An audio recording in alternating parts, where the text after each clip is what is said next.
Shalom, selamat siang Bapak Ibu Saudara-saudara yang dikasihi oleh Tuhan Yesus Kristus. Iya, seperti yang sudah disampaikan sebelumnya, yang dua pembicara ya, dua ibadah, 2 minggu berturut-turut, bahwa tema kita untuk bulan Juli ini adalah membentuk pribadi yang unggul, ya. Tentunya Tuhan mau supaya kita memiliki pribadi yang unggul dalam kehidupan kita, dan salah satunya adalah berbicara tentang bijak dalam perkataan. Untuk minggu ini kita berbicara bijak dalam perkataan, baik dalam doa malam kemarin, hari Kamis, dan hari ini kita belajar tentang bijak dalam perkataan. Dan saya memberikan satu rangkuman, ya, yaitu jangan asal bicara karena ada kuasa dan konsekuensi dari perkataan. Jadi Bapak Ibu Saudara dan saya, jangan kita asal bicara, asal nerocos saja. Kalau ada sesuatu hal yang kita alami, yang kita dengar, yang kita lihat. Karena apa? Karena ada kuasa dan konsekuensi dari perkataan kita. Nah Bapak Ibu Saudara-saudaraku yang dikasihi Tuhan, bukankah kita seringkali mendengarkan ada satu statement berkata-kata dulu baru berpikir, ya. Ada orang kan yang berkata-kata dulu baru dia berpikir, padahal yang seharusnya adalah pikir dulu baru berkata-kata. Jangan kita sudah laju bicara baru kita pikir astaga ternyata salah gitu ya. Ya seperti halnya tadi dalam penyerahan anak, karena saya terlalu laju sehingga saya bilang 8 tahun gitu ya. Nah Bapak Ibu Saudara-saudaraku yang dikasihi Tuhan, padahal yang benar adalah Yesus dibawa oleh kedua orang tuanya, diserahkan kepada Tuhan. Dan sebagai orang tua juga saya ulangi lagi bahwa betapa pentingnya kita menyerahkan anak-anak kita kepada Tuhan, karena kita menyadari bahwa kekuatan kita terbatas. Kemampuan kita berapa sih Bapak Ibu untuk selalu ada bersama dengan anak-anak kita, untuk memproteksi mereka, menjaga mereka, melindungi mereka, kita sangat terbatas. Kalaupun mungkin di rumah itu pun juga terbatas. Nah apalagi ketika anak-anak sudah mulai keluar, mereka bermain, mereka sekolah, mereka bergaul, semakin kurang waktu kita untuk bisa melihat mereka. Itu sebabnya perlunya kita menyerahkan setiap saat anak-anak kita kepada Tuhan. Nah Bapak Ibu Saudara-saudaraku yang dikasihi oleh Tuhan, salah satu hal yang sangat mendasar untuk mendapatkan pribadi yang unggul adalah tutur kata kita atau perkataan kita. Kita seringkali mendengar orang bilang begini, apa sih yang orang pegang dari kita? Itu ya. Orang pegang dari kita adalah perkataan kita. Kalau perkataan kita saja sudah tidak bisa dipegang oleh orang lain, lalu apa yang kita bisa tawarkan, apa yang kita bisa sodorkan, apa yang kita bisa sampaikan kepada orang lain. Karena itu dunia memang di sekitar kita itu sangat kejam Bapak Ibu ya. Sekali kita berbohong, sekali kita berdusta ya, sekali kita tidak menepati janji, maka seringkali kita dicap bahwa kita ini pembohong, kita ini pendusta, kita ini tidak pegang janji. Tapi bersyukurlah bahwa masih ada orang-orang di sekitar kita yang masih percaya, sekalipun mungkin sudah berkali-kali dia dibohongi, berkali-kali kita tidak menepati janji, tapi tetap dipercaya, bersyukurlah.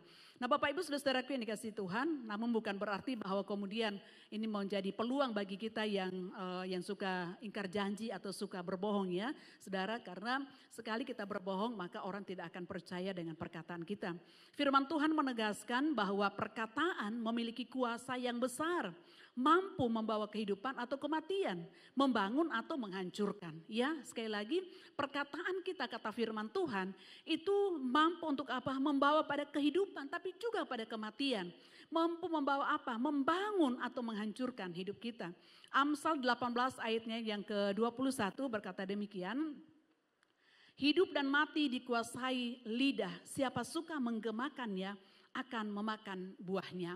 Bapak Ibu Saudara-saudaraku yang dikasihi oleh Tuhan, hidup kita, hidup atau mati kita itu dikuasai oleh lidah. Karena itu siapa yang suka menggemakannya ya akan menikmati atau mengalami hasilnya atau buahnya. Dalam terjemahan bahasa Indonesia masa kini dikatakan begini, lidah mempunyai kuasa untuk menyelamatkan hidup atau merusakkannya.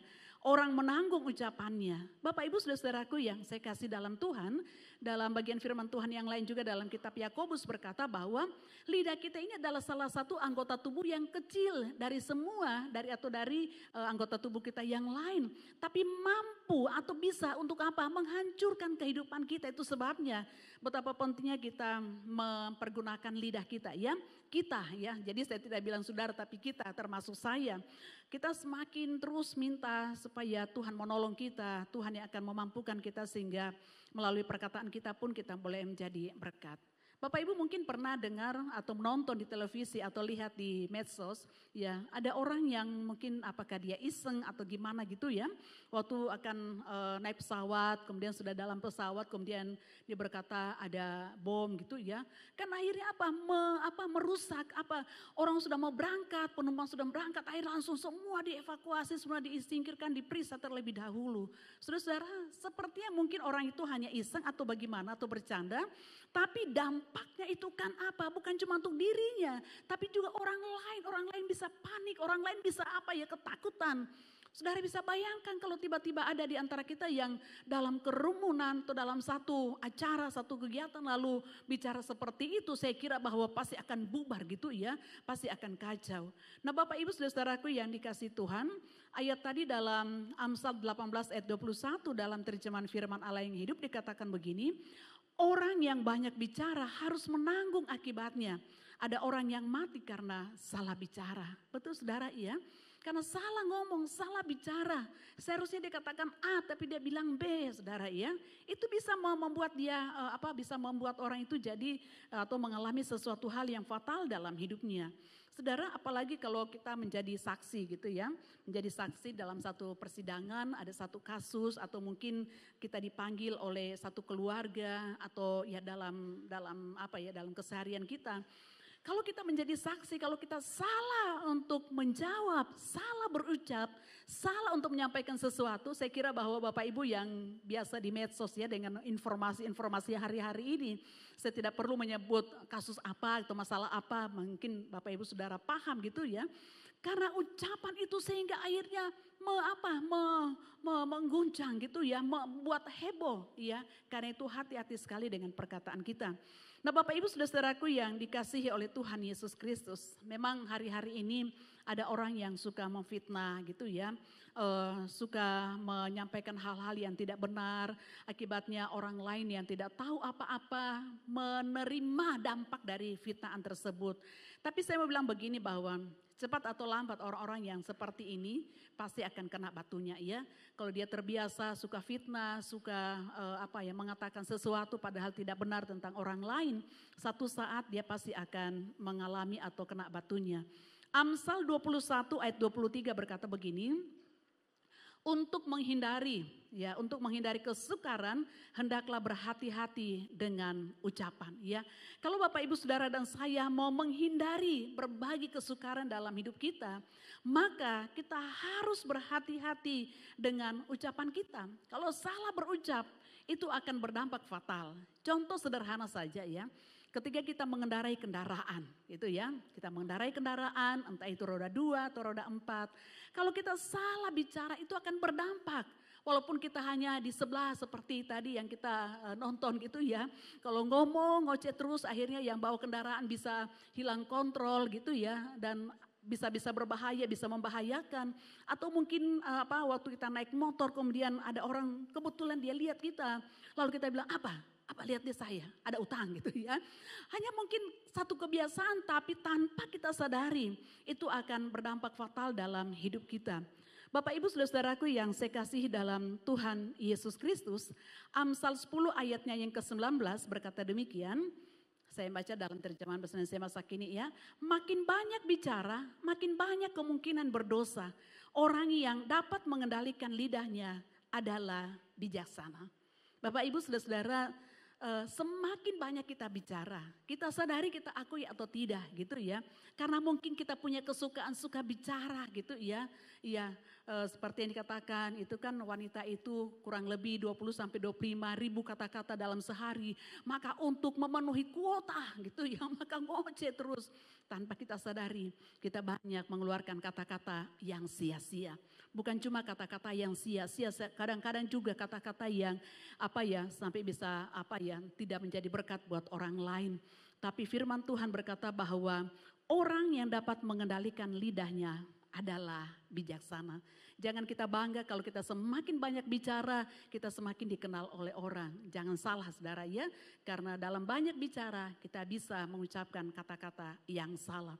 Itu sebabnya Paulus menasihatkan kepada jemaat di Efesus, dalam Efesus pasal 4 ayatnya yang ke-29 dikatakan begini, ketika kamu berbicara, jangan sampai kata-kata kotor keluar dari mulutmu, atau kata-kata yang menyakiti hati orang lain. Tetapi bicaralah seperlunya supaya perkataanmu itu menolong, mendatangkan kebaikan dan menguatkan orang-orang yang mendengarnya.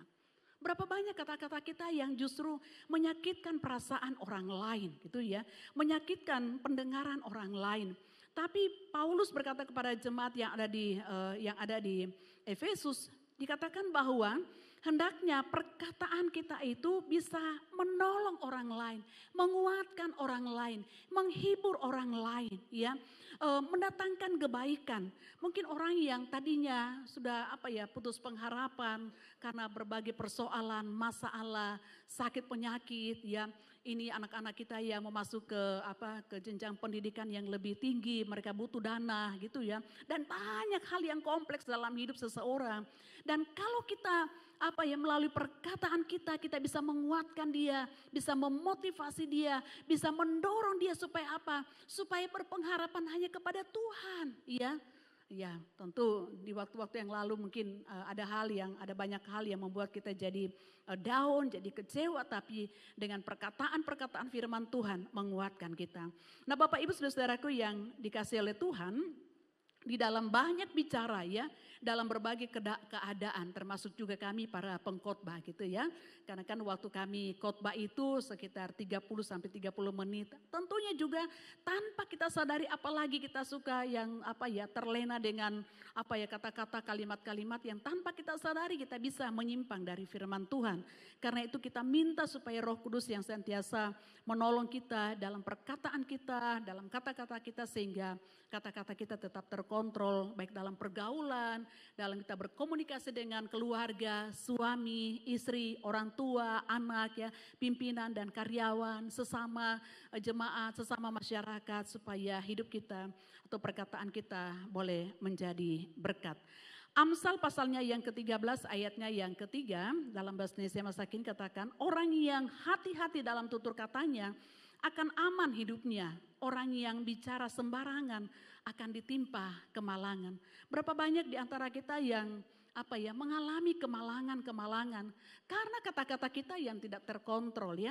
Berapa banyak juga di antara kita yang yang aman hidupnya karena apa? Dia hati-hati dalam tutur katanya. Bapak Ibu Saudara, saya bilang tadi ibadah pagi yang seumuran dengan saya atau di atas saya gitu ya. Mungkin berapa tahun di bawah saya itu seumuran saya.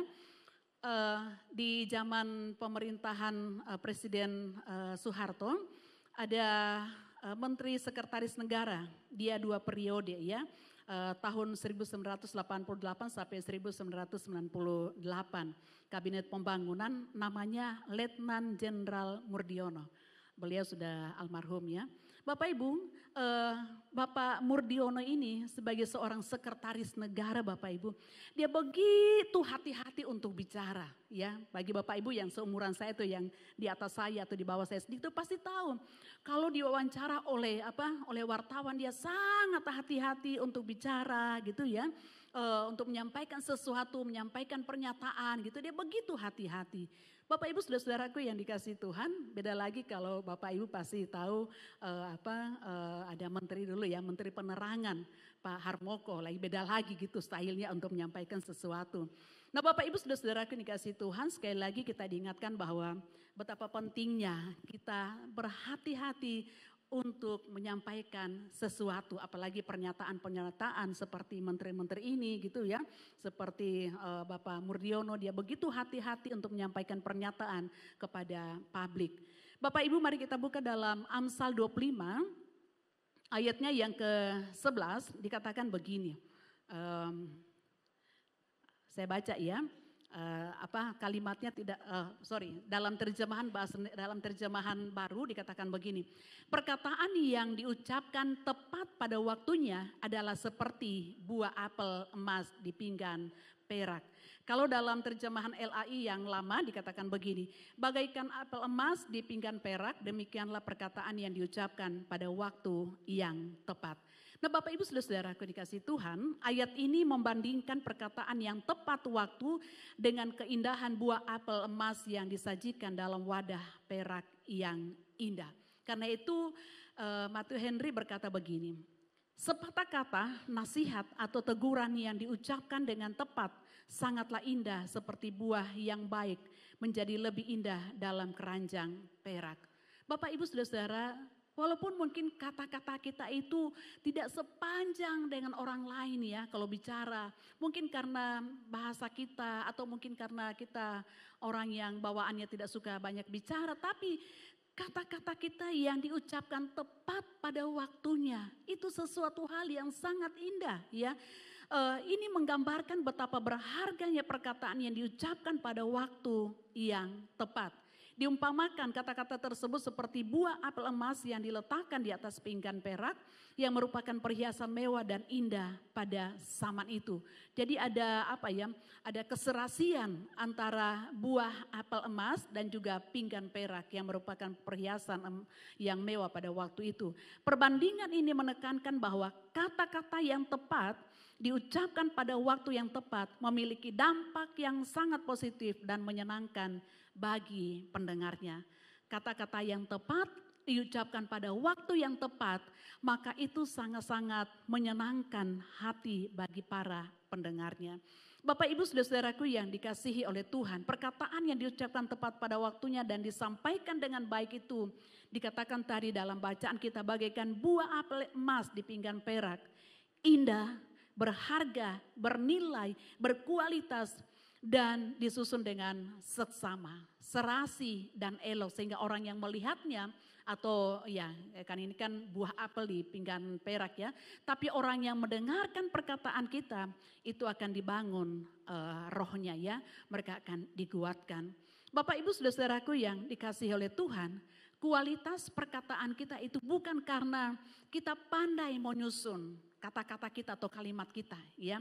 Waktu kita masih SD dulu kan ada yang namanya subjek, predikat, objek gitu ya. Bukan karena kita bisa menyusun dengan baik atau mungkin kata-kata kita kata-kata puitis yang orang dengarnya sampai terpesona, sampai wah terkagum-kagum. Bukan seperti itu, tapi kata-kata yang diucapkan tepat pada waktunya dan dapat berdampak untuk mengubah ke arah yang lebih baik. Mungkin ada orang yang salah dalam hidupnya, keliru ya. Kita sebagai suami istri kan pasti ada kekeliruan. Waktu kita menyampaikan itu tepat pada waktunya akan menolong pasangan kita. Akan membawa pasangan kita untuk berubah.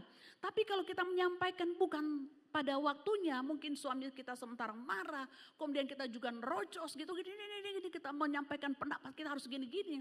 Wah itu tidak akan ada jalan keluar.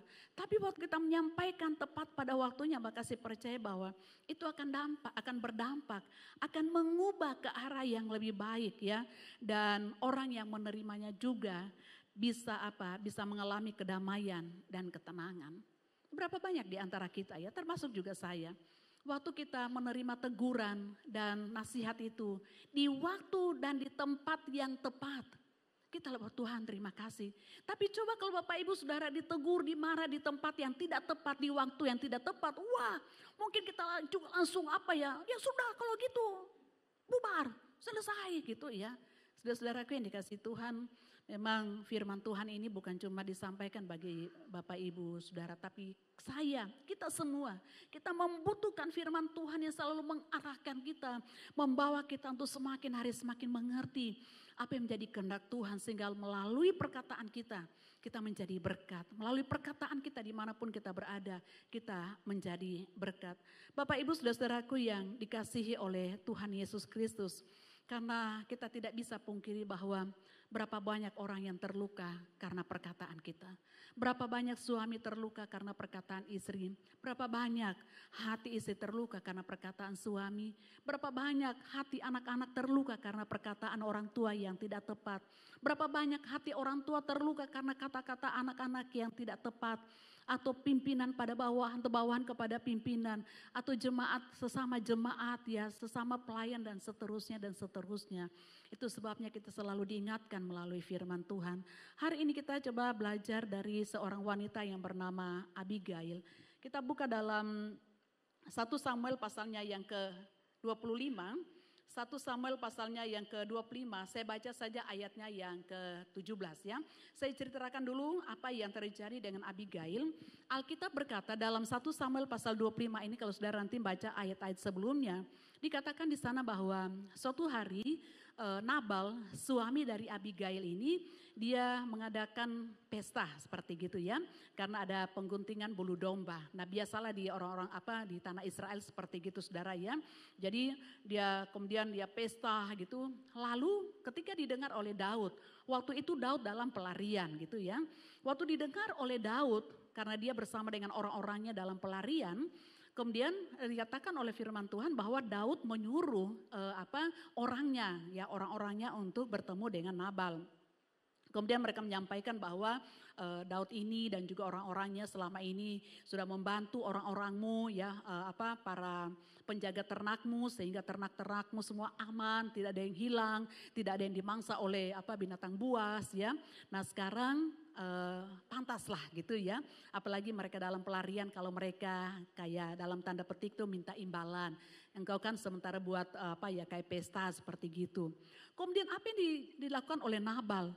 Alkitab berkata bahwa Nabal bilang memang ada banyak orang sekarang yang mengaku begini dan seterusnya. Siapa Daud, siapa Isai itu ya. Kemudian dia memperkatakan hal-hal yang tidak baik gitu ya. Nah kemudian Alkitab berkata bahwa orang-orangnya Daud ini, orang suruhannya Daud itu kemudian kembali kepada Daud. Nyampaikan kepada Daud apa yang dikatakan oleh Nabal. Wah Nabal, waktu mendengarkan apa yang dikatakan oleh Nabal tersebut, Daud waktu mendengarkan kata-kata Nabal, wah dia terpancing, dia marah, wah dia emosi gitu saudara ya. Dia marah, dia bilang, tunggu dia bilang, tidak ada satupun orang akan tersisa di rumah Nabal, dia akan membunuhnya. Bapak Ibu Saudara, ini kan sesuatu hal yang ini kalau boleh kata ini api dengan api ketemu seperti gitu. Dan apa yang dilakukan oleh bujang dari Abigail, luar biasa ya. Bujang dari Abigail ini kemudian dia menjumpai Abigail, kemudian dia menceritakan peristiwa yang terjadi dan apa yang akan dilakukan oleh Daud terhadap Nabal dan seisi rumahnya. Nabal dan seisi rumahnya juga kan pasti ada ada Abigail dan juga orang-orang yang lain. Nah saudara-saudaraku yang dikasih Tuhan, ayatnya yang ke-17 inilah yang disampaikan oleh bujang dari Abigail kepada Abigail. Dikatakan begini, oleh sebab itu pikirkanlah dan pertimbangkanlah. Jadi bujangnya berkata, pikirkanlah, kemudian pertimbangkanlah apa yang harus kau perbuat. Sebab telah diputuskan bahwa celaka akan didatangkan kepada Tuhan kita dan kepada seisi rumahnya. Dan ia seorang yang dursila sehingga orang tidak dapat berbicara dengan dia. Siapapun yang mau bicara dengan Nabal, dia tidak akan dengar, Nabal tidak akan dengar ya. Bagaimanapun caranya orang akan menyampaikan kepada Nabal, karena Nabal ini adalah orangnya yang bebal, orang yang dursila, percuma orang bicara dengan Nabal. Itu sebabnya orang dari Abigail ini ya datang kepadanya, kemudian menyampaikan kepadanya gitu ya, menyampaikan kepada Abigail apa yang akan terjadi. Saudara-saudaraku yang dikasihi Tuhan, kita belajar ada 3 hal. Yang pertama, yang dilakukan oleh Abigail, yang pertama, dia tetap tenang. Luar biasa saudara ya. Dia tetap tenang, dia tidak kemudian panik, kemudian emosi atau dia huru hara gitu ya. Tapi Abigail menyelesaikan masalah dengan tenang. Amsal 29 ayatnya yang ke-11 berkata begini. Orang bebal melampiaskan seluruh amarahnya, tetapi orang bijak akhirnya meredakannya. Itulah yang terjadi, ya. Nabal dengan amarah, dia melampiaskan kemarahannya. Siapa Daud? Siapa orangnya itu? Siapa Isai gitu ya? Dia melampiaskan amarahnya. Tetapi orang bijak akhirnya meredakannya. Itulah Abigail. Bapak Ibu saudara-saudaraku yang saya kasih dalam Tuhan Yesus Kristus. Orang bijak bersabar dan menahan amarahnya tetap tenang. Ketenangan dibutuhkan agar Bapak Ibu Saudara dan saya bisa mengambil keputusan, bisa berpikir dengan jernih apa yang kita akan lakukan ke depan. Di ibadah doa malam pengurapan pada bulan ini, minggu pertama saya juga menyampaikan bahwa bagaimana supaya kita bisa berdoa dalam kesulitan, dalam tekanan, dalam berbagai persoalan masalah. Tidak ada lain, Alkitab berkata, tetap tenang. Di saat kita bisa tenang ya, di saat kita bisa mengontrol diri kita bisa menguasai diri kita, maka kita akan bisa berdoa. Saya rasa bahwa kalau saudara panik, kalau saudara huru hara, kalau saudara terpancing dengan emosi, sangat mustahil menurut saya kalau saudara akan berdoa lalu berkata, Tuhan tolong saya. Itu sebabnya yang pertama, apa yang dilakukan atau teladan apa yang dilakukan oleh Abigail untuk kita teladani dalam hidup kita. Bahwa menghadapi setiap keadaan apapun juga, yang pelik sekalipun, belajar tetap tenang. Jangan panik saudara ya, jangan emosi, jangan huru hara gitu ya. Kemudian kita mulai mempersalahkan orang lain, tidak saudara ya. Kemudian yang kedua yang dilakukan oleh Abigail adalah dia bertindak hati-hati. Dia tidak sembrono saudara ya. Dia tidak kemudian datang kemudian antar saya gitu ya. Antar saya ketemu sama Nabal, kemudian mungkin dia datang kemudian dia tunjuk-tunjuk, dia marah. Kamu tidak tahu itu yang kamu bicara itu tuh raja. Kamu tahu enggak? Itu bahaya buat kita. Itu orang-orangnya bisa melakukan yang tidak baik. Bahkan dia sudah mengancam akan membunuhmu dan juga semua orang-orangmu. Tapi tidak seperti itu yang dilakukan oleh Abigail. Dan itu menjadi teladan bagi Bapak, Ibu, Saudara dan saya. Ketika kita mengalami sesuatu yang sekalipun itu mungkin merugikan kita. Mungkin itu sesuatu hal yang mari kita belajar untuk bertindak hati-hati supaya tidak menimbulkan masalah yang baru. Berapa banyak di antara kita yang karena kita tidak bertindak hati-hati, masalahnya cuma segini. Tapi karena kita huru hara, kita sembrono, kita marah, ya kita belum tahu masalahnya dengan pasti kita sudah langsung bereaksi. Masalahnya jadi berkepanjangan seperti gitu, saudara. Ya, Bapak Ibu saudaraku yang dikasih oleh Tuhan, Amsal pasal 14 ayatnya yang ke-16 berkata begini. Orang bijak berhati-hati dalam menjauhi kejahatan. Tetapi orang bebal bertindak sesuka hatinya. Atau kalau saya tambahkan, melampiaskan nafsunya dan merasa aman. Orang bijak itu berhati-hati dan menjauhi kejahatan. Ya, dia sangat berhati-hati, dia tidak mau masuk dalam suasana atau arena di mana akan menghancurkan hidupnya. Tapi beda dengan orang bebal. Dia itu bertindak sesuka hati dan aman-aman saja. Dia pikir, oh biasa-biasa saja, aman. Pasti tidak akan ada orang yang berani dengan saya. Itulah yang dilakukan oleh Nabal. Dia seenaknya menyampaikan kata-kata yang menyakitkan perasaan hati dari Daud dan orang-orangnya. Dia tidak peduli seperti apa yang akan terjadi. Dia merasa aman saja. Dia lupa bahwa ada dampak, ada akibat yang dia akan alami oleh karena perbuatannya. Pribadi yang unggul tetap tenang dan dikatakan oleh firman Tuhan dia bertindak hati-hati. Saat dia diperlakukan dengan tidak adil sekalipun. Mari kita belajar untuk tetap tenang Bapak Ibu ya. Kita tetap tenang, kita bertindak hati-hati supaya jangan terjadi hal-hal yang bisa menghancurkan kehidupan kita. Yang ketiga yang terakhir adalah menghindari konflik dan membuat solusi yang tepat, ya. Dia tidak mau berkonflik dengan suaminya Nabal. Abigail sekali lagi dia tidak langsung meminta antar kepada bujangnya, antar saya ketemu kepada Nabal suamiku gitu ya. Nanti saya selesaikan, nanti saya ketemu. Dia menghindari konflik. Dia tidak mau datang kepada Nabal kemudian menyampaikan banyak hal, tidak. Tetapi yang dilakukan oleh Abigail adalah selain dia menghindari konflik, dia membuat solusi yang tepat. Bapak Ibu saudara-saudaraku yang dikasihi oleh Tuhan, yang dilakukan oleh Abigail adalah ketika dia mendengar apa yang disampaikan oleh bujangnya, dia kemudian mempersiapkan makanan apa yang dibutuhkan oleh Daud. Dan Alkitab mencatat dalam ayatnya yang ke-28, boleh multimedia tayangkan, dalam dalam 1 Samuel 25 ayatnya yang ke-28. Apa yang dilakukan oleh 1 Samuel 25 ayat 28? Yang dilakukan oleh Abigail adalah dia berkata, ampunilah kiranya kecerobohan hambamu ini. Sebab pastilah Tuhan akan membangun bagi Tuhanku keturunan. Maaf ya, mungkin saya salah lihat ya, sebentar. Saya bacakan.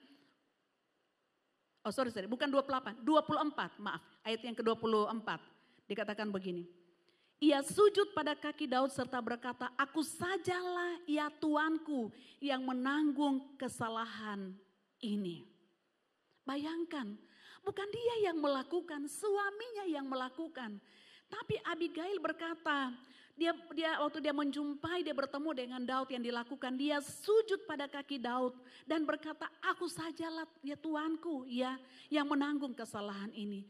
Bapak Ibu saudara-saudaraku yang dikasihi oleh Tuhan, ini bukan sesuatu hal yang mudah ketika kita menyelesaikan persoalan dan masalah, dan itu bukan kita yang melakukan. Tapi Abigail dia pasang badan. Untuk apa? Untuk keselamatan suaminya Nabal yang bebal itu, dan juga seisi rumahnya. Bapak Ibu saudara-saudaraku yang dikasihi oleh Tuhan Yesus Kristus. Amsal 27 ayatnya yang ke-12 dan ayat yang sama dikatakan juga dalam Amsal 22 ayat yang ketiga. Dikatakan begini dalam terjemahan firman Allah yang hidup. Orang yang berakal budi mempertimbangkan bahaya yang mungkin akan dihadapinya dan ia berusaha menghindarinya. Orang yang bodoh tidak peduli dan harus menanggung akibatnya. Saudara, orang yang berakal budi, firman Tuhan berkata dia mempertimbangkan plus minusnya, bahayanya, apa untungnya, apa ruginya, apa yang kita akan alami dari apa yang sedang dihadapinya, yang mungkin akan dihadapinya. Itulah orang berakal budi. Dan dan dia akan berusaha untuk menghindarinya. Tapi orang bodoh tidak peduli dan harus menanggung akibatnya. Dan itulah yang terjadi dalam hidup Abigail, Dia mempertimbangkan, dia menghindari konflik dan dia membuat solusi yang tepat sehingga Nabal dan orang-orangnya akhirnya tidak dibunuh oleh Daud dan orang-orangnya.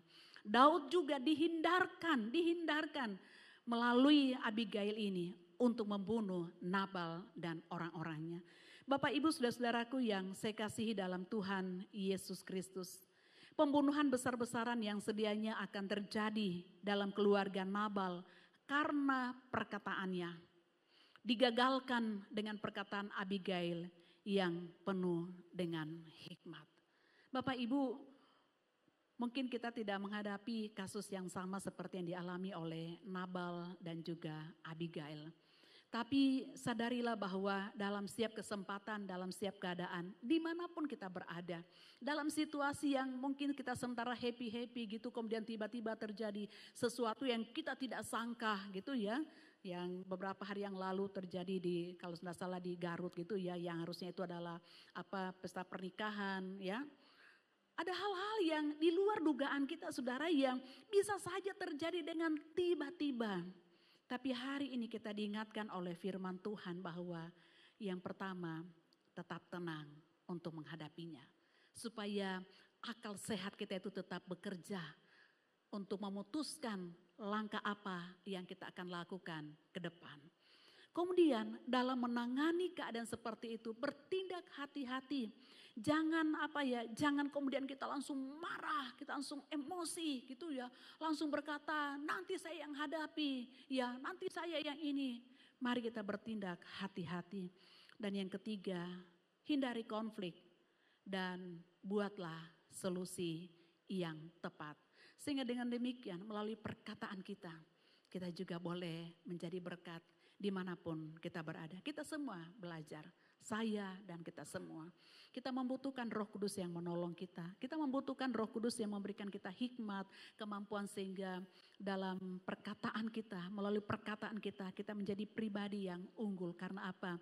Selalu dikontrol dan dikuasai oleh Roh Kudus. Kita membutuhkan supaya Roh Kudus senantiasa mendampingi kita, menolong kita dalam perkataan kita ya.